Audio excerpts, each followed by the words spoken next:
They say there's a story behind everything. Well, today, we're looking at the story behind Indonesia's sugar. And, well, let's just say it's a little more on the bitter side than sweet. We're going deep on the case of former Trade Minister Tom Lembong and how Indonesia found itself as the world's biggest importer of sugar.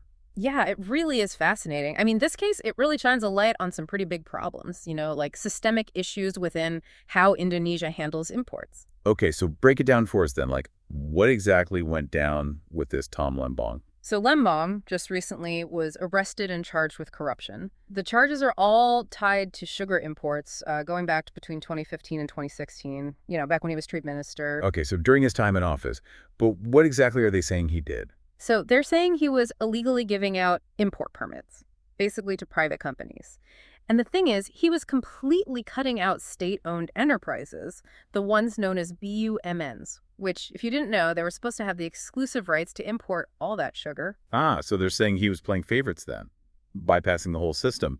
What kind of impact did that have, though? Well, allegedly, this whole scheme, right, it let them manipulate the import quotas, which, in the end, drove up sugar prices, the cost to the country. They're saying it was a whopping 400 billion rupiah. Whoa, 400 billion. That's not small change. It really makes you wonder, was this just a one-off thing?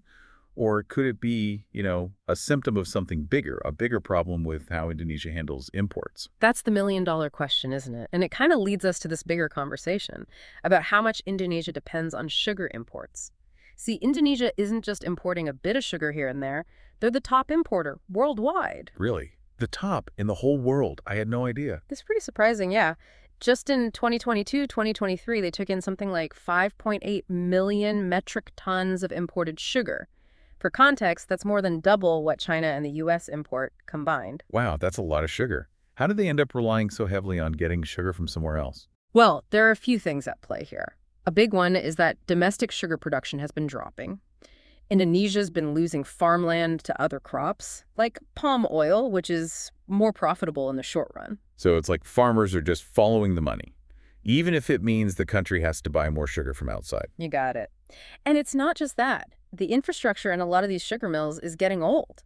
Plus, there hasn't been enough investment in research, to find ways to get better yields. So it's like this, like a downward spiral. Less production means they import more, which then makes it even harder to produce domestically. Yeah, you hit the nail on the head. Oh. And then on top of all that, you've got the global sugar prices going up and down, which throws another wrench in the works. So we're looking at declining production, prices all over the place. And a system that's, well, maybe open to corruption, like we saw with that Tom Lembong case. That doesn't sound too good, does it? No, it definitely raises some concerns, about food security, economic vulnerability. So what's the solution here? We can't just, stop eating sugar, right? It's a huge part of Indonesian food, their whole culture. You're right. It's not a simple answer. No easy solutions here. There are some strategies Indonesia could try, though. One big one is to focus on getting domestic sugar production back on track. Okay, but how do you do that? We just talked about how farmers are going for those more profitable crops.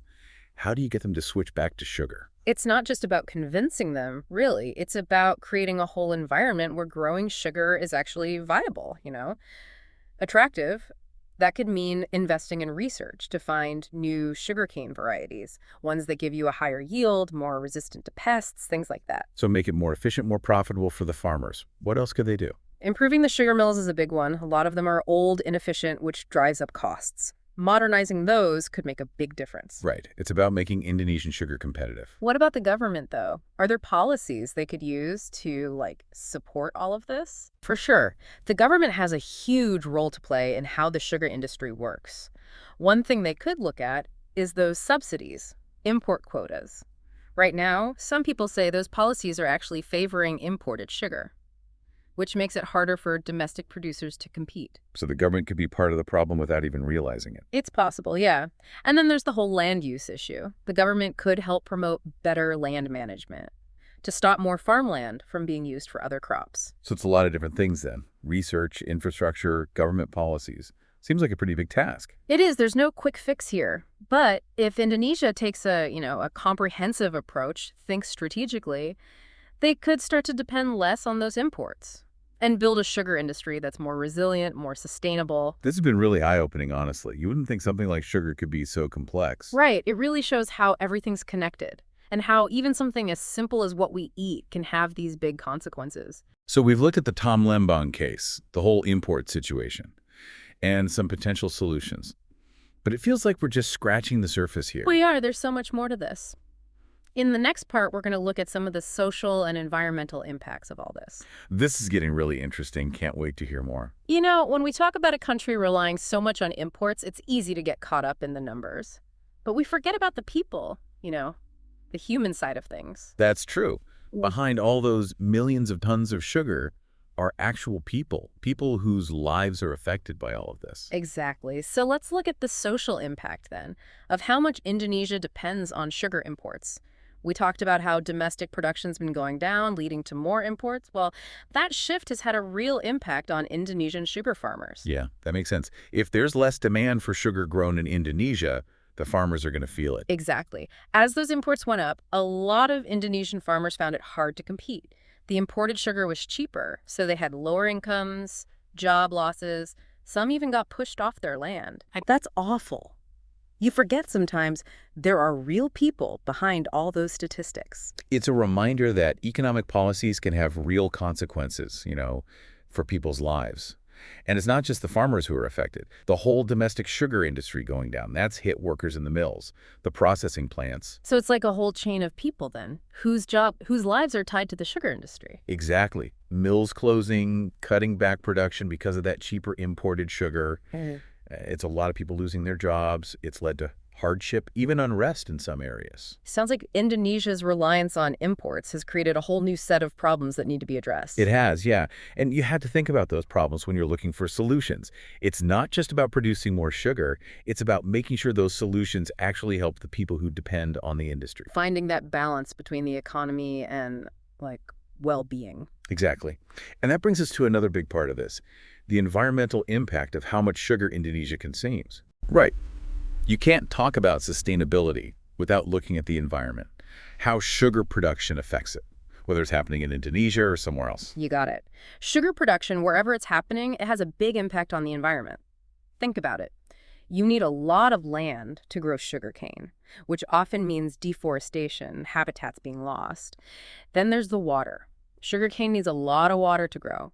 In a lot of places, that puts a strain on resources, leads to shortages, even conflict. So the impact starts right at the beginning then, with how the sugarcane is grown. Yeah, and it doesn't stop there. Turning that sugarcane into sugar, that takes a lot of energy too, often from fossil fuels, which means more greenhouse gases, more climate change. And then you have to transport it all, shipping it across the ocean, trucking it across the country. So it's this whole chain of impacts. Exactly. And when you think about how much sugar Indonesia imports, millions of tons every year, those impacts get a lot bigger. It makes you think. Yeah. But wouldn't boosting domestic production help with that? I mean, if Indonesia relied less on imports, wouldn't that be better for the environment?